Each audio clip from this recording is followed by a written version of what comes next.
हरे कृष्णा। आज भगवत गीता के अध्याय 2 के 62वें श्लोक के बारे में मैं बताना चाह रहा हूँ आप लोगों को। श्लोक इस प्रकार से है।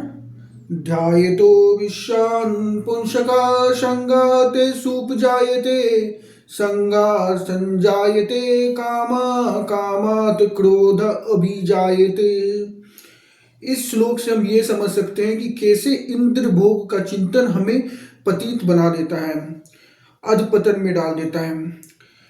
ध्यायतो विश्वान पुंसका, किसी विषय के में अगर हम ध्यान लगाते हैं तो चिंतन करते हैं तो उससे क्या होता है, आसक्ति उत्पन्न हो जाती है और ऐसी आसक्ति से फिर काम उत्पन्न होता है और फिर काम से क्रोध प्रकट होता है।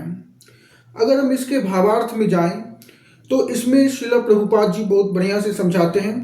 इस संसार के जंजाल से निकलने का एकमात्र उपाय है कृष्ण भावना भावित होना।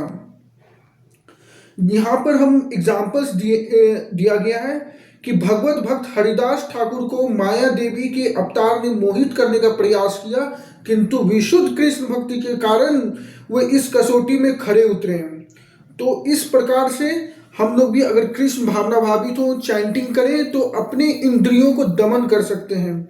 जैसा कि यहाँ पे बताया गया है, भगवान का एकनिष्ठ भक्त भगवान की संगति के आध्यात्मिक सुख का आस्वादन करने के कारण समस्त भौतिक इंद्र सुख को त्याग देता है।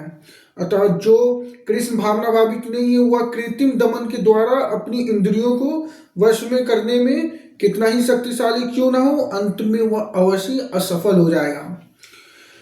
क्योंकि विषय सुख का रंच मात्र विचार भी, रंच मात्र थोड़ा सा भी विचार आते ही इंद्र तृप्ति के लिए उत्तेजित कर देगा। अब अगले श्लोक है।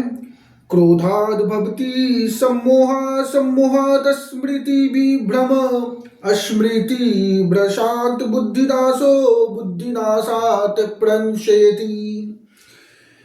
फिर क्या होता है, क्रोध से पुनः मोह उत्पन्न होता है और उस मोह से स्मरण शक्ति का विभ्रम हो जाता है और जब स्मरण शक्ति भ्रमित हो जाती है तो बुद्धि नष्ट हो जाती है और बुद्धि नष्ट होने पर मनुष्य भवकूप में पुनः गिर जाता है।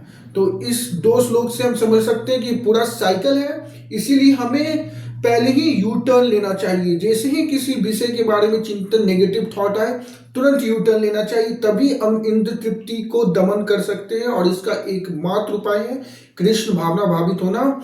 इसीलिए chant and be happy. Hare Krishna.